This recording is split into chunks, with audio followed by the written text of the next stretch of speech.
नमस्कार दोस्तों, आज मैं फिर से आपके सामने एक चुनाव से संबंधित एक न्यूज़ लेके आया हूँ और न्यूज़ अच्छी होने वाली है और चैनल को लास्ट तक देखना और अगर चैनल अच्छा लगे या न्यूज़ अच्छी लगे तो सब्सक्राइब कर लेना।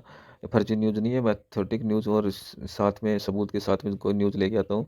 ये राज्य निर्वाचन आयोग राजस्थान का एक पत्र है जो 26/12/2025 को जारी हुआ था। ये पत्र है कि पंचायती राज संस्थानों के निर्वाचन हेतु मतदान दलों के गठन के संबंध में जो ये आप दल ये समझ रहे होंगे कि कांग्रेस है, बीजेपी है, आम आदमी पार्टी है, ये इससे संबंधित बिल्कुल बिल्कुल भी नहीं है। ये दल जो चुनाव होती है उसकी टीम होती है जो चुनाव कराने के लिए गांव के अंदर या पोलिंग बूथ के अंदर आती है। ये उससे संबंधित एक लेटर है, उससे संबंधित एक न्यूज़ है। मैं इस न्यूज़ को पूरी बताऊंगा और अच्छी से समझा कर बताऊंगा और नहीं समझ में आया तो मुझे कमेंट कर देना, चैनल को सब्सक्राइब कर लेना। ये राजस्थान पंचायती राज निर्वाचन नियम 1994 23(2) के अंदर ये प्रावधान है राजस्थान पंचायती राज का। मैं डायरेक्ट आपको इसके नियमों पे आ जाता हूँ, ज़्यादा समय नहीं लेते हुए। ये देखो, इसमें पहला बिंदु है कि प्रत्येक पंचायत सर्किल के लिए एक रिटर्निंग अधिकारी होगा। ये एक अपने जो ब्लॉक होता है, ब्लॉक पे एक एसडीएम के पास एक रिटर्निंग अधिकारी नियुक्त किया जाएगा, ठीक है। और वो ही उस ब्लॉक के अंदर जितने भी बूथ आएंगे उसकी मॉनिटरिंग करेगा। उसके बाद क्या होता है कि प्रत्येक मतदान बूथ के लिए 5 व्यक्तियों का एक मतदान दल होगा। मतदान दल में एक मतदान अधिकारी और 4 सहायक मतदान अधिकारी होंगे। कि 5 व्यक्तियों की एक टीम बनाई जाएगी, उसमें से एक 4 तो सहायक होंगे और एक उसका लीडर होगा टीम का। लेकिन सहायकों में एक फोर्थ ग्रेड कर्मचारी भी होगा, ये मैं आपको बता दूंगा आगे। तीसरा पॉइंट है कि जिला परिषद सदस्य और पंचायत समिति सदस्य, जिला परिषद सदस्य और पंचायत समिति सदस्य जिसको बोलते हैं डेलीगेट, फिर सरपंच और पंच निर्वाचन एक साथ होने पर एक एक ही दल द्वारा उक्त चारों पदों के लिए मतदान कार्य संपन्न करवाया जाएगा। अगर इन सभी का चुनाव एक साथ होते हैं तो वही टीम टीम इसके लिए जो चुनाव करवाएगी। पंचायत सर्किल के लिए नियुक्त रिटर्निंग अधिकारी द्वारा उस पंचायत के सभी मतदान दलों के लिए पर्यवेक्षण का कार्य किया जाएगा। जो पंचायत पे जो रिटर्निंग अधिकारी होगा वही उनको मॉनिटरिंग करेगा। चौथा पॉइंट है कि जिला परिषद और पंचायत समिति सदस्य और पंच सरपंच का निर्वाचन पृथक पृथक अगर अलग अलग चरणों में होने पर जिला परिषद, पंचायत समिति और सरपंच के लिए पृथक पृथक मतदान दलों को नियुक्त किया जाएगा। अगर ये चुनाव अलग अलग होते हैं, ठीक है, तो अलग अलग दल नियुक्त करे किया जाएगा। कार्मिकों का अभाव होने पर पूर्ववर्ती चरणों के लिए मतदान दलों में नियुक्ति कर्मियों को पार्श्ववर्ती चरणों के लिए मतदान दलों में नियुक्त किया जा सकता है। जो कर्मचारी अगर कम होंगे तो जो पहले से जो टीम बनाई थी, पहले कोई भी टीम होगी, वही टीम आगे इस जो दूसरे या पंचायत समिति के सरपंच के दूसरे नंबर पर कौन किसके चुनाव होंगे वो उसी टीम को काम में ले लिया जाएगा। जिला निर्वाचन अधिकारी पंचायत द्वारा किसी पंचायत सर्किल के वार्डों की संख्या 20 से अधिक होने की स्थिति में प्रत्येक अतिरिक्त 15 वार्डों के लिए उस पंचायत सर्किल हेतु नियुक्त रिटर्न अधिकारी की सहायता के लिए उस पंचायत सर्किल के बूथों के लिए नियुक्त किए गए मतदान अधिकारियों में से किसी एक अधिकारी को सहायक रिटर्निंग अधिकारी के रूप में प्रयुक्त किया। ये जो सर्किल पे ब्लॉक में जो रिटर्निंग अधिकारी लगाया है उसमें क्या बोला गया कि अगर 20 वार्ड से अधिक होने पर, अगर ज़्यादा वार्ड हैं उसमें जनसंख्या अधिक है, उस पंचायत में बूथ ज़्यादा है या वार्ड ज़्यादा है, तो ये जिला परिषद में दिक्कत आती है ज़्यादा। तो और उसके लिए उसके सहायक लगा सकता है वो अपने लिए, और उस सहायक का भी प्रावधान है।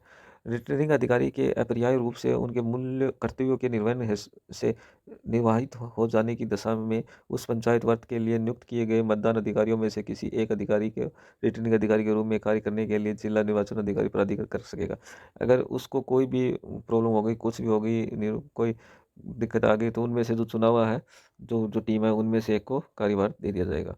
रिटर्निंग ऑफिसर मतदान अधिकारी से उच्चतर पद का अधिकार होगा, जो ब्लॉक लेवल है उसमें। उस तो मतदान अधिकारी विधानसभा लोकसभा चुनाव के लिए नियुक्त पीठासीन अधिकारी के समान स्तर पर होगा, उसको पावर भी पूरी होगी। मतदान दलों के लिए मतदान अधिकारी जहाँ तक संभव हो राजपत्रित अधिकारियों को ही लगाया जाए, लेकिन यदि राजपत्रित अधिकारी उपलब्ध नहीं हो तो सुपरवाइजरी स्टाफ को भी मतदान अधिकारी के रूप में नियुक्त किया जा सकता है। इसमें ये बताया कि मतदान अधिकारी ऐसे ऐसे नहीं कि कोई भी किसी को भी उठा के मतदान अधिकारी बना दिया, वो उसकी योग्य भी होना चाहिए। मतदान दल में 4 सहायक मतदान अधिकारियों में से एक सहायक मतदान अधिकारी के पद पर चतुर्थ श्रेणी कर्मचारी स्तर का क्रमिक नियुक्त किया जाएगा। जो 5 जनों की टीम बनेगी, बूथ के ऊपर जाएगी, उनमें से एक फोर्थ ग्रेड कर्मचारी भी होगा। 9 नंबर का पॉइंट है, मतदान दल में ऐसा कोई अधिकारी या कर्मचारी नियुक्त न किया जाए जो उस पंचायत समिति का सदस्य निवासी हो। ठीक है? अगर उस बूथ का निवासी नहीं होना चाहिए, उस पंचायत समिति का निवासी नहीं होना चाहिए, उस गाँव का निवासी नहीं होना चाहिए, ये अलग से ही उसको नियुक्त करो, लेकिन वो वहाँ का स्थानीय आदमी नहीं होना चाहिए। मतदान दलों के गठन से पूर्व सभी शासकीय व अर्धशासकीय विभागों, कार्यालयों, संस्थानों, कार्यकर्ता अधिकारियों, कर्मचारियों को अद्यतन सूचियाँ तैयार की जाए और स्वतंत्र एवं निष्पक्ष चुनाव के दृष्टिकोण से आवश्यक है कि विभिन्न शासकीय व अर्धशासकीय विभागों, कार्यालयों, संस्थानों, अधिकारियों, कर्मचारियों को समुचित रूप से मिलाकर मतदान दलों में नियुक्त किया जाए। ये किसी की भी ड्यूटी लगाई जा सकती है। इसका मतलब ये है कि आप चाहे भले ही सरकारी हो या अर्ध सरकारी। अर्ध सरकारी का मतलब हुआ कि बिजली विभाग हो गया, ठीक है, बीएसएनएल अधिकारी, बीएसएनएल विभाग हो गया, ये अर्ध सरकारी होते हैं। पीएचडी विभाग हो गया, ये अर्ध सरकारी होते हैं। और जो सरकारी होते हैं वो पंचायत समिति के सदस्य हो गए, पंचायत समिति के कर्मचारी हो गए, ये प्योर सिर्फ सरकारी होते हैं। तो उनकी सभी की ड्यूटी लगाई जा सकती है, लगाने का अधिकार है उनको। और उसके बाद है रिटर्निंग अधिकारी और मतदान दलों को 2 बार प्रशिक्षण दिया जाएगा। जो टीम बनाई जाएगी उसको 2 बार ट्रेनिंग दी जाएगी। प्रथम ट्रेनिंग में अधिकारी मतदान अधिकारी व एक सहायक मतदान अधिकारी को जिला निर्वाचन अधिकारी द्वारा निर्धारित तिथि एवं द्वितीय प्रशिक्षण ट्रेनिंग अधिकारी व मतदान दल के समस्त सदस्यों को मतदान दल की रवानगी के दिन दिया जाएगा। ये 2 दिन ट्रेनिंग दी जाएगी। एक तो जिला पर दी जाएगी, दूसरे दिन चुनाव रवानगी से पहले उसको ट्रेनिंग दी जाएगी उस टीम को। मतदान दल के में कर्मियों की नियुक्ति उनके मूल पद, वेतनमान स्तर के अनुरूप ही की जाएगी। ऐसे नहीं उसको अलग से होगा। चुनाव ड्यूटी लगाते समय कर्मियों की वरिष्ठता का ध्यान रखा जाए। ये सुनिश्चित किया जाए कि किसी कनिष्ठ अधिकारी कर्मियों के अधीनस्थ किसी वरिष्ठ अधिकारी या कर्मियों को नहीं लगाया जाए। ऐसे कोई भी इस दल में अगर लगाएंगे चुनाव में, वो कहीं पे भी उसको जाना पड़ गया तो उसको थोड़ा सा सोच के, या कोई महिला है वगैरह है या कुछ और है, उसको ऐसा उसको ध्यान में रख करके ये चीज़ बताई गई है। किसी भी मतदान केंद्र पर आपातकाल से निपटने व पूर्ण मतदान हेतु जिला तथा ब्लॉक स्तर पर आरक्षित मतदान दलों की संख्या 10% रखी जाए। इसके बाद ड्यूटी देखो, 14 नंबर पॉइंट देखो, निम्नलिखित की ड्यूटी मतदान दल में नहीं लगाई जाए। इनकी इन जो ये कर्म 6 पॉइंट है, इसके आधार पर किसी की ड्यूटी नहीं लगाई जाएगी।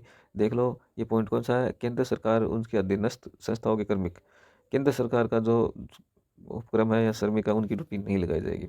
ऐसे कार्मिक जो किसी उम्मीदवार से संबंध हो, ऐसे कार्मिक की भी नहीं लगाई जाएगी। जैसे कोई खुद खड़ा हो गया तो उसकी वाइफ अगर, की ड्यूटी नहीं लगाई जाएगी। अत्यावश्यक सेवाओं से संबंधित कार्मिक, यथासंभव दिव्यांग कार्मिक को मतदान दलों में नहीं लगाया जाएगा। विकलांग है उसको भी नहीं लगाया जाएगा।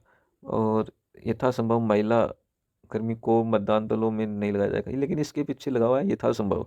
संभव मतलब जहाँ तक अगर उसको टाल सकते हैं तो उसको रहने दो, लेकिन उसको भी अगर ज़रूरत पड़ गई और आवश्यकता पड़ गई और कोई उसको रास्ता नहीं निकल रहा तो उसको भी ड्यूटी देनी पड़ेगी। प्रदानशील महिला मतदाताओं की पहचान हेतु पीठासीन अधिकारी स्थानीय महिला कर्मी का सहयोग ले सकते हैं। ये भी एक पॉइंट है। तो सूचना कैसी लगी दोस्तों? ये ओरिजिनल न्यूज़ है और ये आपके सामने लेटर है। और मैं इसका सोर्स भी बता दूं कि ये कहाँ से लिया गया है। ये एक साइट है जो राजस्थान की है, जो ऊपर आपको दिख रही होगी, ये साइट है, वहाँ से न्यूज़ बनाई गई है। तो सूचना कैसी लगी, इन्फॉर्मेशन अच्छी लगी तो अपने दोस्तों के साथ शेयर करना और चैनल को सब्सक्राइब कर लेना, क्योंकि मैं जो भी न्यूज़ लेके आऊँगा प्रूफ के साथ और सबूत के साथ लेके आऊँगा। थैंक यू, धन्यवाद।